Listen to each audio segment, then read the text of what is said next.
everybody. Welcome back to Gotta Get Running. I'm Phil Hargis. It's good to see you guys again. This has been the ideal winter for you guys to be out there training, and we're like right now, right in the midst of spring race season. It's awesome. This is a great time of year. The races are off every weekend. You can get signed up for another one here, and we have coming up very soon one of the most prestigious races here in the Washington D.C. area. That is the Credit Union Cherry Blossom 10-miler. Great race. You have to plan ahead and get into this race. You have to get into the lottery, which they do in December. And hopefully you got in your lottery and you won the lottery, or you got into the race some other way. But it's one of the greatest races here in the Washington, D.C. area. We love it. We love the race director. His name is Phil Stewart. We have him in studio today. So why don't we go to welcome to the set. We also have Chris Farley, the co-host. Chris, it's good to see you again, man. You too, man. It's been a while. We're back in studio, man. We got to start talking about the spring racing season.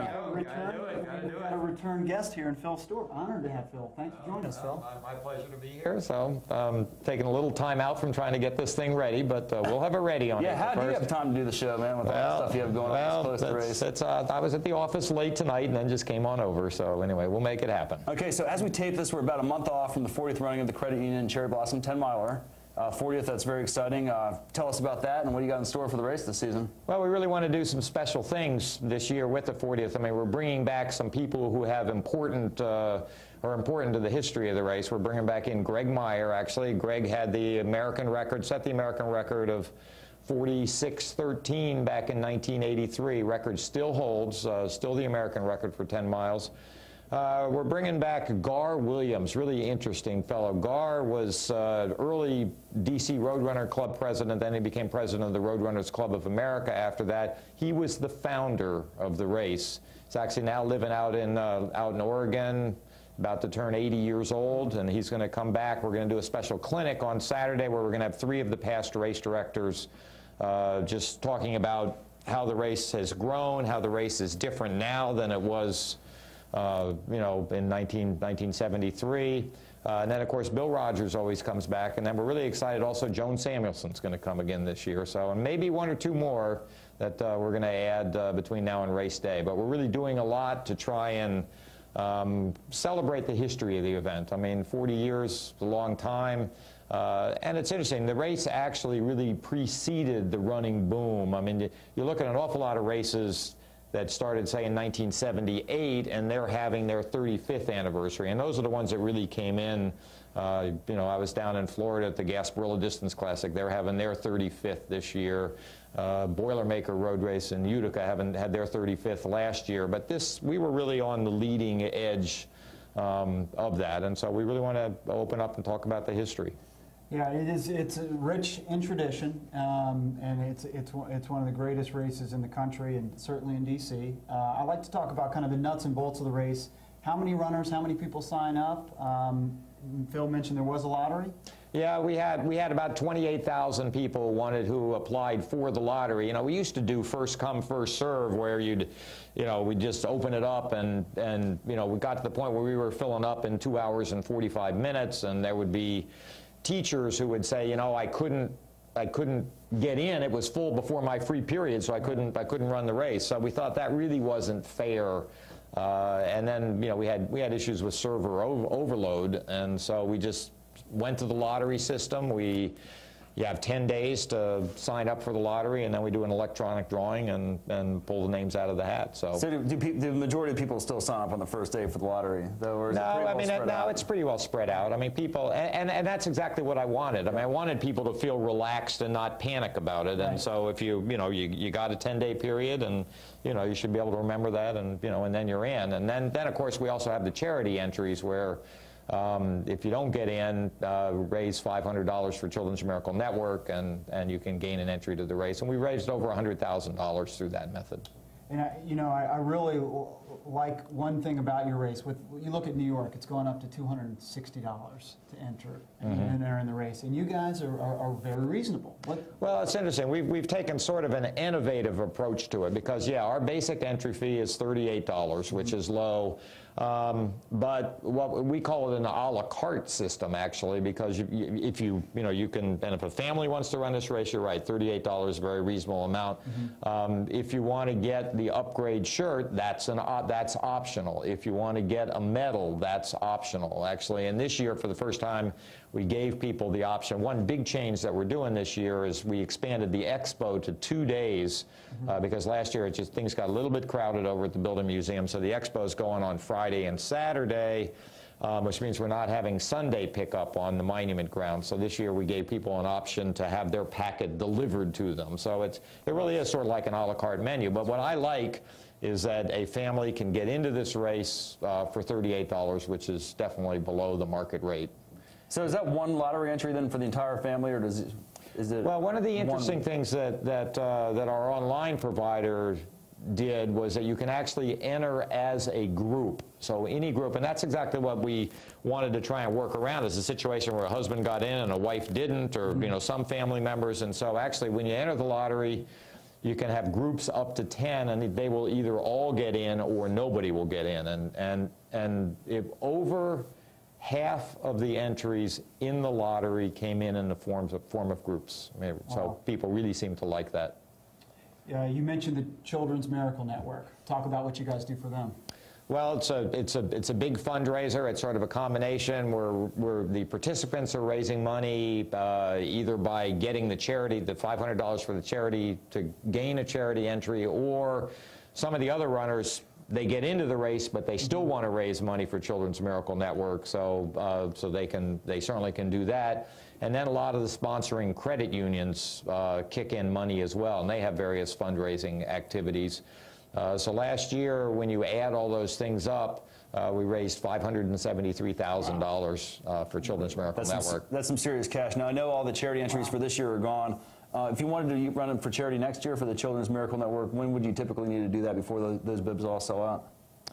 Yeah, I mean, you can wait and see if you don't get in through the lottery, or if you do get in through the lottery and you still want to raise money. Again, both options are available. So if you, they encourage accepted runners to raise funds, but if you don't get accepted, then you can get in for raising $500. And another great way to get into the race, if you don't get in through the lottery or through a charity entry, is by volunteering for the race. Right, right. And I think we're sort of unique in that aspect, actually. But there are an awful lot of, if you volunteer this year, you get a guaranteed transferable entry for next year. So what you really end up with is, again, maybe, the wife runs and the husband doesn't, and so the husband volunteers. He gets an entry in that way, but then he can give it to his wife so they can just, continually be rolling along and have a guaranteed entry every year. And volunteering is awesome. It's rewarding, and if you've never done it, I highly encourage you to do it. It's a great way to get involved in the race if you're not running on it. And you can also get in the race by streaking. Keep your clothes on, but basically what we do is we set aside some entries for people who have finished the race more than 10 times or more, and we have several hundred people that do that. One of the big projects that we really was 3 years in the making was that we went back, we dug out all the race results going all the way back to 1973, and we scanned them and put them into a database. And so you can go in, literally type your name in, and you can see your whole competitive history going all the way back. So that way it's easy for us to document. If somebody comes and says, I'm a streaker, then we can look them up. If they've got the 10 in there, then they're good to go. And I got to talk actually just a moment here about Ben Beach, of course. And I think we talk about him every year. He is the one individual with perfect attendance. It's unbelievable. He's finished the race for the last 39 years. He's entered in the race this year. I mean, I think one thing that you got to remember is that the first year of the race, there were only 141 finishers. So, unlike some of these other races, I mean, again, I was mentioning earlier, I was down at the Gasparilla race over the weekend, and it's their 35th, and they still have 8 actually who have run, every single one. But we're down to 1, but Ben is going to be there. So you can go on the site, and the database has Ben's every single. So you look up Beach, and you got every single. You see, it's great. You see a whole long thing, 39 times, name and time show up. Yeah, it's really cool. And I recommend people also searching Stewart, because he was Phil was a fifth place finisher before he was the director. Long time ago. That's right. And you search Farley, how many finishes are you going to see in I've there? got about 5 or 6. Nothing So you're as almost fast a as streaker. Phil. Almost. Yeah, a few more. Almost. Yeah. But it is a fast course. Some of the best 10 miles in all of DC. Talk about the course. Well, it's flat. It's really interesting. We had every now and then I have a runner who says, have you got an elevation map of the course? And I say, it's flat. I can tell you it's flat. And they still want it. We finally had one made this year that we're going to get up on the website.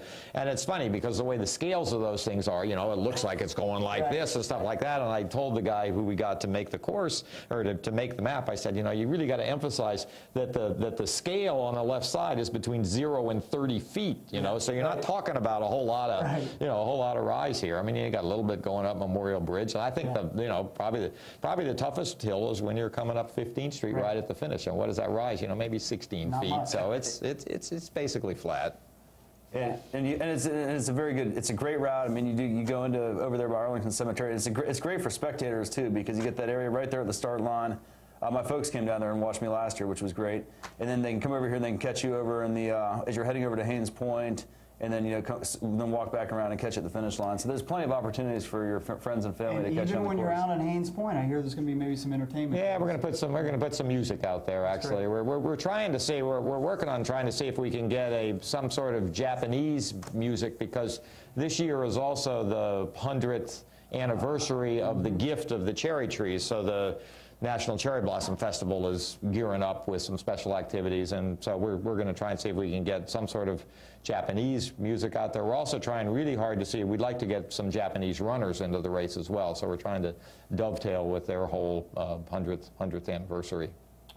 Yeah, and there's a whole lot to go into about the race. I want to touch on just a few things. The environment, you guys are pioneers in how you do things environmentally. Talk about that. Well, yeah, 3 years ago we decided that we just thought that we wanted to be more environmentally conscious, and so there's an organization called the Council for Responsible Sport, and basically what they're doing is, and it's made up of people who were runners and triathletes, and they just looked at the whole event, and there is, I mean, when you have that many people, there is a lot of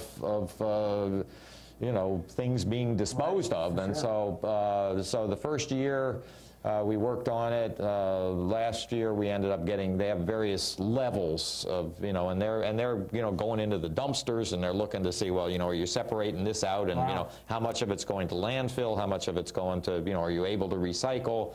How much are you able to reuse of it, and it's a very rigorous process. Last year we qualified for silver status. When you get the various status, the certifications, it lasts for 2 years. So actually this year is an off year, but what we decided that we wanted to do was instead to use this as a trial run for going for gold status, which would be the next level up. So our commitment is going to be as fierce as ever, and we'll just see how far we can push it this year, and then hopefully 2 years from now we'll go ahead and get gold, and then I guess evergreen is the top level there. So that's the one. That makes sense. That's the one that we'll strive for. But it is a very, very rigorous process. They take a whole lot of things into account. One of the things that we do is we're encouraging people to take the Metro to the race because the parking is there. But one of the other options that we had on the entry form is that if you couldn't take the Metro, that you could buy carbon offsets. And then that money, which is raised through the carbon offsets, we donate to a farm in Pennsylvania, which is working with manure, basically, is what it is. So, but anyway, no, we're excited about that, and we feel real committed to it. Great. Teens Run DC, talk about them. Yeah, this is really the first year of working with them, and again, we thought it certainly looked like a great program taking place in the DC public schools, which actually I am alumnus of a product of the Woodrow Wilson High School class of '68. Yeah, there you go. And that's one of the schools that's involved within the program. By working with a fellow named Benson Foreman, who really has tirelessly worked going into the schools and getting the kids into running programs, and we've helped them out with some clothing and shoes, and so the race is really going to be the graduation day for these kids. So we're tremendously excited about that. And the kids are going to run the 5K or the? Almost all of them will be running the 10 mile, 10 mile, actually. Yeah, wow. and they've been working at this. They've been working at this since last September, Wow. and you know, with this on the horizon, and I know he feels that that's really what it's all about for these kids to learn that you can set a goal and hard work, and you'll achieve that goal, and that's what's going to happen out there. God, I could not imagine running 10 miles when I was 10 years old. I could Yeah, probably they're should that, most but- of them are more middle school, high school, yeah. middle school, Oh, high school right. kids. Yeah. So. That's great. We got great sponsors. Tell us about your sponsors, and you got a couple new ones this year. Couple new ones this year. That's right. One of the things that we're really excited about, Gold's Gym is signed on as a sponsor this year, and what they're going to do, they're going to be leading the pre-race warm-up out there to get everybody pumped up, ready to go. And then we're also going to have pace groups for the first time. So we're going to have pace groups starting in every 30-second interval, starting at 7 minutes, going all the way down through 12 minutes. And so, basically there'll be these pre-designated pacers who'll go in with the signs. They'll hold the signs up, 7-minute pace, and all the people will gather around them. And so I think that'll be a pretty exciting new development. And then we have E-Trade actually has come on board this year, and what they're going to be doing, they're going to be sponsoring the interactive results, which is where you can go in and after the race and you can see, it really is interesting, you can see they'll give you sort of a schematic of the finish line, and there's one little dot there that represents you, and you can see all the people who were around you, who you were just in front of, and just a lot of statistical analysis of your results. So they're doing that. And then our usual sponsors are back, of course, Credit Union, Miracle Day, New Balance, Navy Federal, Gatorade. So anyway, it's a good group of people to work with. And I think the pace group thing is a great addition to the race. Yeah, no, we're excited about that. It's one of those things that is a sort of a recreational runner like I am, and it is hard to keep pace in some of these races because how many times have you gotten kind of it's so much fun, like the start of these races, you kind of get swept away in the excitement. Yeah, you do. This happened to me in Philly, as Chris well knows, and you end up running a little bit too fast, and then the second half of the race ends up becoming a little bit more of a struggle. So if you have a trained pacer at that time that you're going for in that race, it's a great way to stay on track. So there's going to be 15,000 finishers or so, 16,000 last year. What to expect? What would the novice runner expect? Is there a wave start? Yeah, no, I was just going to mention about the wave start because when you get that many people, I think one of the things some of the people said about the race is it gets a little bit crowded out there with 16,000 people. Seems understandable. So we decided to address that a couple of years ago with the wave start, where you have waves leaving at various intervals. And actually, we fine-tuned it enough because, the first year we were pretty rigid about it, and we went out there and wave 1 went off, and then 3 minutes later, wave 2, wave 3, we got 6 waves going all the way back. But then we realized, as we started perfecting it, is that, well, since the runners in wave 1 are the fastest, and you're doing it by anticipated time, that you really needed to increase the amount of time between the slower waves, actually. So now the time difference between wave 1 and wave 2 will only be 2 minutes, but the time difference between wave 5 and wave 6 will be 6 minutes, simply because they're moving slower. But what our objective is, obviously, is to give each runner in each wave as much unencumbered running room as possible is what we want to try and do. And it's not a problem. Last year, I'm always the last one to the start line. Purple wave? Purple wave last year? I think I was in a higher wave. Higher wave, there you go. I think I wasn't a higher wave. I'm like an hour and a half guy, but I did have to take care of business and say goodbye to my family and stuff like that. So I was down there starting the race, like towards the end. I was literally one of the last people to cross the start line, and there's nothing wrong with it. The start line is out there. I don't know how long you can actually wait from the start of the race to cross that start line, but no, we actually have to be pretty disciplined about that because there's a strict. The terms of our permit are that the Park Service has to be able to open those roads at 10:30, and so you have to be able to maintain a 14-minute per mile pace. So we really, once the race starts, once that last wave goes, it goes at 7:53.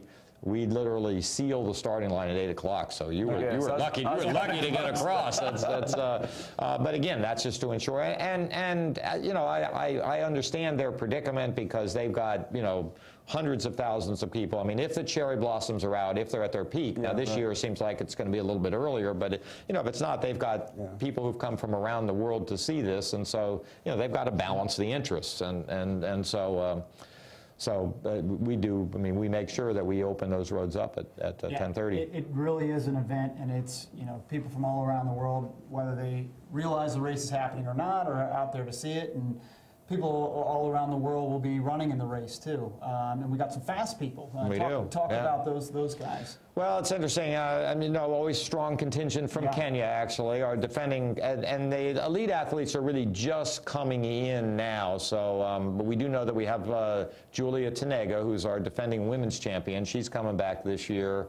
We're hoping to get our men's champion back, Lalisa DeCisa, because he set a course record last year. The old record had been around since 1995, and we ran 45, 36, so he got up by a couple seconds. So we're hoping to get him back. It's interesting, though, this year we actually have a stronger American contingent coming back, actually. And I think really what's happened is that, you know, the U.S. Olympic trials were in January, so the U.S. Olympic team has already been selected. So a lot of these guys are saying, I was so focused on that event for so long.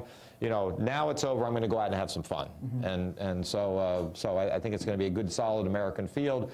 A couple of years ago, we instituted an American-only prize purse. So in addition to the open prize purse, first place American picks up an extra $1,000. As long as we wanted a place in the top 15, actually, but that's never been a problem. And then on the women's side, of course, we're going to be doing we do the women's advanced start again, which I think is a great way to showcase the women's race. They start about 10 minutes before the men, and it just gives them an opportunity to, instead of being buried inside the men's field, I mean, this way they can, we can get good camera footage of them, and it really sets up a separate race. And then also, I mean, there's separate records set in all women's races, and so actually the current American record for an all women's 10-mile race was set in our race actually by the late Sally Meyerhoff, who was tragically killed a couple of years ago. But anyway, she still has the American 10-mile record on our course. And you mentioned the video. Is there a way for viewers out there to either catch us on TV or online? No, absolutely. Last year, for the first time, we did streaming video of the race. Cool.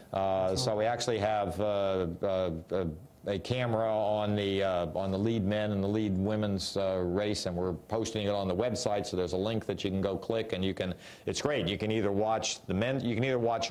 There are 3 different cameras. You can either watch all 3 of them, or if you want to watch the men's race, you click on that, and you can focus on that. But the footage is archived there. I mean, last year's footage is still up there. So and then also for the spectators.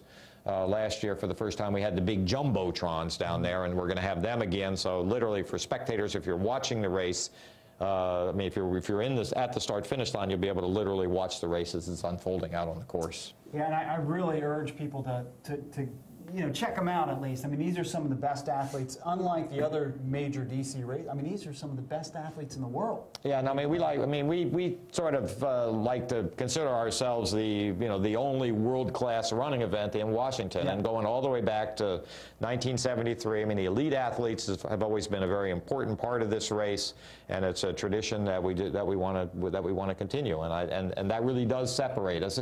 And again, a lot of times people say, well, why do you need all the elite athletes? But the number of emails I get back from people who are saying, I was running across Memorial Bridge, and I saw these world-class athletes coming by, and they're inspirational. And I think they're inspiring on a level when there's an Olympic bronze medalist in there or whatever. I mean, it just gives it a little extra, I don't know, emotion and feeling for it. Gives it that atmosphere for sure. Yeah, that's right. Yeah. That's absolutely right. That's absolutely right. Yeah, there's also local competition too, which I think is really cool too. I know that some of the local running stores and other groups are competing for That's right. Yeah, we finally decided, right. Yeah, we finally decided that, and we altered it a little bit this year, because we used to have a running store division and we used to have a running club division, and we thought, let's just throw them all in there together, let them go head to head and see, who's the fittest team. So really, in a way, it becomes a metropolitan area 10-mile championship, and that's exactly what we want to do. So we threw a little bit of prize money in there, $1,000 for the winning men's and winning women's teams, and let them go at it and see who rises to the top. And there, we haven't talked much about the 5K, but there is an accompanying 5K.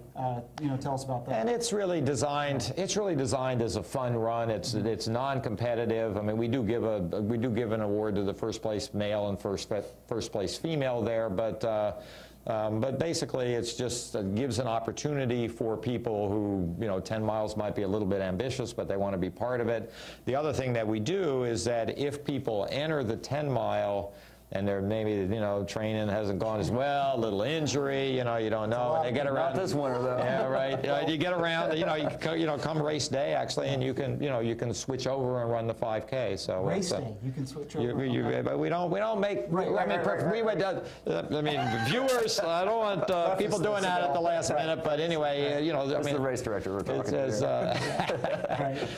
But the reality is that with the transponder chip, you can Sure. The transponder chip is going to record whatever set of mats you go over, and so generally we like to know in advance who's in what race. So we really encourage people to make that change early. But if you wake up on race morning and you say, I don't think I'm going to be able to make that 14-minute pace, then we say go over and run. In fact, we sort of joke about the 5K because the race has more finishers than it has entrants because there are literally people who are going over there on race morning and making that last-minute decision. But if they can complete the 5K and have a good experience, they're probably going to like that more than getting picked up by the sweep bus on 10 miles. So. Nobody would like that. Yeah. Well, Phil, we're running out of time here. We've covered a lot of stuff here. It sounds like it's going to be an awesome 40th running of the Credit Union Cherry Blossom 10-miler this year. Is there anything else that we forgot to cover that we got to get to here? I mean, we got the environmental stuff. We got the expo. 2 days of the expo, folks. You can go there Friday and Saturday of race weekend. Tons of great booths and stuff to get after there in a beautiful National Building Museum. Well, again, 40th running, it's just, it's a lot of special things. One final thing that we did, actually, is that when we got all the entries into the lottery, we went and looked, and we found that there was one person in the lottery who was born on April 1st, 1973, which was the date of the first race. Okay. We gave her a free entry. We're putting her up in a hotel. We're letting her bring 5 of her friends, and she is really pumped about Very it. cool. So we're, again, trying to do, on these 5-year anniversaries, just trying to do some special things. Well, that sounds like that's awesome. I mean, what a clever thing to even think of. I mean, who thinks of that? So that's awesome. And this is great. I mean, it helps a great cause, the Children's Miracle Network. You guys do great stuff. It's an outstanding race. I hope to see everybody out there on April 1st. I'll be running one of the best of the year. I really, really appreciate you joining us. My pleasure. Now all I got to do is go home and make sure it all happens. Yeah. It will. Always That's a happens great committee. flawlessly. Yeah, it will. It's the best. Phil, thanks a lot for joining us. All right. Chris, good to see you again, man. We'll see you out there, and we will see all you guys next time on Gotta Get Running. Goodbye, everybody.